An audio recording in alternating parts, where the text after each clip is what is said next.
This means repentance. It means changing your mind. It doesn't mean like to actually do things. And then you read Genesis chapter 1 and it says, in the beginning, God creates the heavens and the earth and he makes it good. But ultimately, I would ascribe to there being an original Adam and Eve, and that those are our, like, if you want to call them like our first parents kind of thing. Yeah. And I say, well, if the first miracle happened, if everything, nothing became everything, right, then, Jesus turning water into wine. That's an easy one. Well, yeah. That's a party trick. Yeah, exactly. It really is nothing compared to the birth of the universe. But at the end of the day, you have one miracle. So what is your personal belief when it comes to the resurrection? How do you explain it going from 11 scared disciples in an upper room to being willing to go out and die for the proclamation that you believe that Jesus rose from the dead, and you saw him and you touched him and you ate with him? In all of this, what do you think of Jesus? Wow. That's unbelievable. Wow. That's so fascinating. So Joe Rogan just interviewed Wes Huff, who went viral after exposing Billy Carson as a fraud. I watched the entire interview and want to share some of the highlights, including Wes sharing the Christian message with Joe. Joe Rogan first heard of Wes Huff because of Wes's now infamous debate with Billy Carson. So I, like many people, was introduced to you because of the debate that you had with Billy Carson. Quote unquote. Billy has presented himself as an expert on these subjects. Guess what, guys? I'm one of the foremost world leader in the knowledge on ancient texts and tablets, scriptures, papyruses, and so. So that's why it was such a big deal that Billy seemed to have absolutely no idea what he was talking about during the debate with Wes. Joe then says that Wes, unlike Billy, is an actual expert on the Bible. It's one of those things where it's very unfortunate when people get caught with their pants down. And I'm not an expert in many things. But the things that I am an expert on, you could wake me up at 4 o'clock in the morning and ask me about those things. It seems like he does not have that. When he was on with you, it was quite apparent that you are an actual expert in the Bible and in many religious texts. He didn't necessarily have the facts straight. Wes then mentions how little preparation he had actually done for the debate, and how he was so easily able to respond to everything Billy said with so little preparation. Well, it's interesting you say the expert thing, because I literally was asked to do it 24 hours beforehand. So I had like the least amount of preparation going into it, and I was okay with that. Well, and I listened to the stuff he'd said, so I knew enough about the ways that he'd articulated. Wes then talks about Billy's threats after the debate. But the fallout was that not only did he not want us to release the conversation, but then he started throwing out cease and desist letters, and then he started, trying to sue people. Wes then shares how ridiculous Billy's cease and desist letter was. The cease and desist letter said, I don't want you to use my name or my face in anything going forward, and anything you've used up until this point you need to remove. Wes then says that Billy's actions are really what made this story go viral in the first place. Well, the irony of this situation is if he just kind of left it, it probably wouldn't have made anywhere close to the splash that it's made. And we told him that. Wes points out that when you're dealing with these kinds of topics, it gets pretty obvious really quickly who does and doesn't know what they are talking about. But when you start to get into like linguistics and philology, it gets messy. And if you don't know what you're talking about, it gets really apparent really fast. Wes then shares how the debate was set up in the first place, in a way that wasn't even malicious at all. Mark told me, he's like, I've been hearing Billy say, he wants to debate, nobody will debate him for years. And so as far as I think Mark was concerned, he was giving Billy the opportunity that Billy had told a lot of people he wanted. And here's the reason Wes ended up stepping in for Mark to talk to Billy at the last minute. Mark, very last minute, was like, well, I feel inadequate. Do you think I could just ask Wes? And so he DM'd me on Instagram. Joe then asks if Billy knew what the conversation with Wes would be about, and Wes said that Billy fully knew. Was Billy aware that this was going to be a debate, or did he think it was going to be just a discussion? Like, what did he think it was going to be? No, he'd been given all of the prerequisites, and that part of the conversation was going to be me kind of asking him some clarifying questions and rebutting some of the things that he said. Now Wes points out Billy's lies about the debate. So unfortunately, Billy there says he had no idea going in. And I mean, as Mark said in his video that he released yesterday, I mean, that's patently false. Throughout this interview, Joe seems to mainly feel sorry for Billy, but Joe is glad he was able to meet Wes because of all of this. But the good part of it is I was introduced to you and your work. And there you go. Very, very extensive and very fascinating. Wes then shares part of his story, which is pretty amazing. Just before my 12th birthday, I actually was diagnosed with a neurological condition that left me paralyzed from the waist down. Yeah, I did see all that. Despite a high likelihood that Wes would suffer from this condition for the rest of his life, Wes somehow completely recovered from his paralysis. 1 month from the day that I woke up and couldn't feel my legs, I woke up on a Saturday morning, got out of bed, walked over to my wheelchair and sat down. 1 month? 1 month, yeah. January 8th to February 8th, exactly. Very fortunate.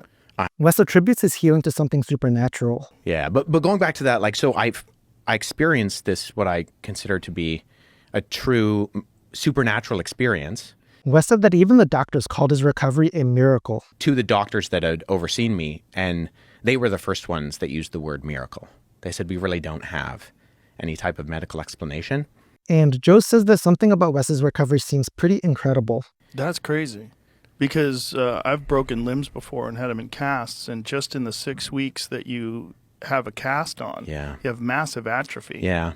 Wes then says that after reading and studying a lot, he came to the conclusion that Christianity is true. At the end of that, I did truly feel that, okay, well, I think in the ways that in my limited ability as a teenager, to investigate these things, I think that Christianity is true. Joe then talks about how impressed he is with Wes's knowledge about the Bible. Because I'm always fascinated by people that have really gone down the road, like really, really, really gone down the road, because you don't meet a whole lot of them. You know, how old are you? I'm 33. Which is very young for someone who Spring has chicken. The depth of knowledge that you have.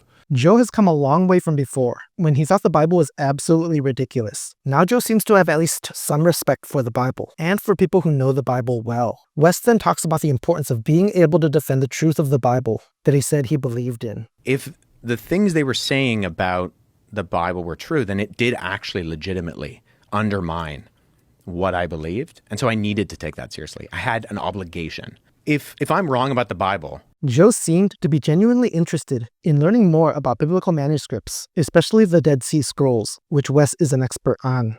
So when you say the book of Isaiah is intact, how similar is it to the book of Isaiah that's in the Bible? So that one is fascinating. So Joe says that he likes Billy Carson, but he also thinks truth is important. Listen, I like Billy. He was a nice guy. I really enjoyed talking to him. I really do. I think his videos are fun. But I also think truth is important. Here's where Wes found an opportunity to share part of the Christian message about repentance with Joe Rogan. And the church was using this as like, you need to do penance. You need to, do all of this stuff to show that you're sorry. And part of that was, paying the church. And Luther reads this and he goes, hey, guys, this means something different. This means repentance. It means changing your mind. It doesn't mean like to actually do things. Here's more of Joe being impressed with the kind of hard work involved with what Wes is doing. God, when you're saying this about taking copied versions of it and comparing errors and going back, and you're talking about so much time. Yeah. So much research. It's legwork. So much legwork. Later, Joe talks about how fascinated he is by the question of our origins. The search for our origins is one of the most human endeavors. One of the most, because to know that we are particularly unique. We're so different. We stand out from every other animal on this planet. And in response to Joe, Wes talks about the uniqueness of the book of Genesis in the Bible. And that's why you see, but then you can see that the author of Genesis is making these points that are actually rebutting something like the origin stories of the surrounding cultures. Wes says that other ancient civilizations thought everything was just chance. And one of the main themes was basically that, it's all chance. It's all a random mistake. You were created without purpose and intention. And then Wes talks about the contrast of Genesis and the Bible. And then you read Genesis chapter 1, and it says, in the beginning, God creates the heavens and the earth, and he makes it good. And there's this idea that, that's countercultural in the idea that the Babylonians did not think that the world was good. Wes then talks more about the Bible's teachings about humans being created in the image of God. But that humanity in general is created the image of God. And this idea of the imago Dei, that's why you're different. Like, why are you different from all the animals? Right. Because you're given something that exemplifies a unique quality. Then Wes talks about humans having a God-given purpose and how that contrasts with other ancient civilizations. And it says that, no, there's purpose, there's meaning, there's intention. And actually, a lot of the things that you worship, it's pretty stupid because God created them. Joe asks Wes what he thinks about ancient history as a Christian. So as a Christian, what do you think about all this stuff? Like, what do you think about ancient hominids, Australopithecus, Neanderthals? Like, what was God up to with all this? Wes answers by saying that he believes in intelligent design and God's role in creation. I ultimately would be an advocate for intelligent design, where I would say that that God purposefully created humanity. Wes then shares some questions about flaws in the theory of evolution. Neo-Darwinian evolution is not quite explaining some of what's going on with things like the fossil record and some of the gaps that we have in there. I think it's great that Wes isn't afraid to say what he believes regarding this subject area, where Christians are often mocked, when the reality is that what Christians believe actually has a lot of scientific support. But ultimately, I would ascribe to there being an original Adam and Eve, and that those are like, if you want to call them like our first parents kind of thing. But Wes talks about evidence that the Gospel of John was written much earlier than most people believe. Wow. Which means that at minimum, you've already pushed the Gospel of John back into the first century comfortably, and potentially even like most likely into the lifetime of the eyewitnesses of these events. Wes also gave Joe some copies of biblical manuscripts that he made himself, and Joe was pretty amazed by what Wes said about them. Wow. That's unbelievable. Wow. That's so fascinating. So this is the kind of work that I do in terms of trying to figure out, okay, you have these fragments. God, it's so beautiful. It's just so bizarre to imagine these people writing this stuff down so long ago. Wes then talks about God creating the universe, and interestingly, Joe seems to agree with him about at least part of this. Yeah. And I say, well, if the first miracle happened, if everything, nothing became everything, Right. then, Jesus turning water into wine. That's an easy one. Well, yeah. That's a party trick. Yeah, exactly. It really is nothing compared to the birth of the universe, but Joe seems kind of open to the idea that God may have created the universe. we're convinced at the creation of the universe, and we're very skeptical at other miracles. It's very odd. Joe himself even starts asking some questions about evolution here. If evolution is the only thing that created us, it's just evolution, how the did we get so far ahead of everybody else? Joe then even refers to the creation of the universe as a miracle. But at the end of the day, you have one miracle. You have the Big Bang. All of science agrees this happened. Joe then continues talking about miracles. Like the whole idea that Christianity, when you're saying that the book of, was it the book of Isaiah? Yeah. That the same book is exactly the same as, like, that's a miracle. Wes then shares more about what Christianity teaches. The crazy thing about Christianity, where you have this Jewish itinerant guy who's walking around first century Roman occupied Judea. He's making some pretty audacious claims to be God himself. And then he predicts his own death and resurrection. Yeah. And then they go from 11 as scared men in an upper room to completely overhauling the Roman world in only a couple hundred years. And Wes goes on to talk more about the resurrection of Jesus. Because of this claim that they say they saw Jesus resurrected. Like there's something different that goes on there, that they're like, this is a miracle, right? Dead people don't usually rise from the dead. Joe then directly asks Wes what he believes about Jesus' resurrection. So what is your personal belief when it comes to the resurrection? What do you think happened? Do you have a belief? And Wes answers honestly.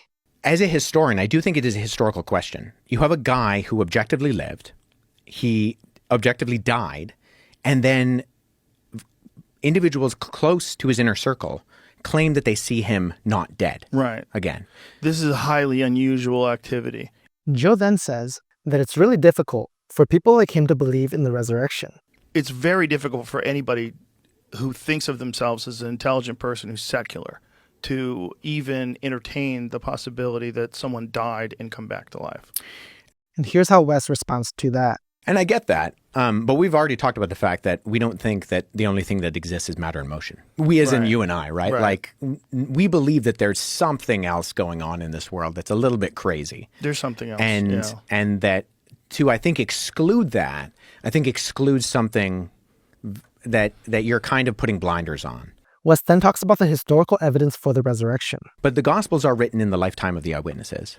And they're written in this period of time where you have groups of individuals who could have fact-checked those things. Joe then asks if it's possible that Jesus didn't die at all. Do you think it's possible that he didn't die? And do you think it's possible that they thought he was dead? And here was Wes's answer to Joe's question. If you look at, say, very skeptical biblical scholars, like non-believing, atheist, agnostic, Christian scholars, they will say if we can know anything about Jesus, they'll say one thing we can be sure of is that he died by crucifixion under Pontius Pilate. Joe continues asking questions about the evidence for Jesus' resurrection. How many different people have some sort of a recollection or a writing or something that's attributed to them of being witness to his resurrection? And here's how Wes responded to that. Well, you have Peter, Paul, Jude, James, and Matthew, Mark, and Luke. And here's Wes talking about just how much information we have about Jesus. The interesting thing about Jesus is that we have more evidence from different writings in the ancient world than we probably should have for someone of his stature.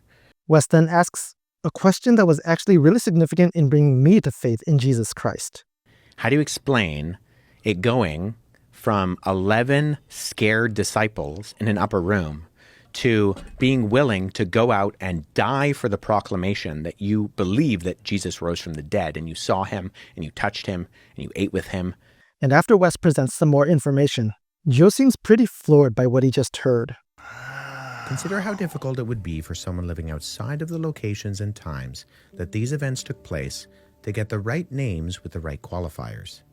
We have 4 biblical gospels with 4 different authors, and yet each gets this test of naming frequency and attribution right every time. A test and standard that the non-biblical gospels simply do not pass. That's interesting. So we can use... That is so interesting. Isn't it? So that's so interesting. It totally makes sense, too.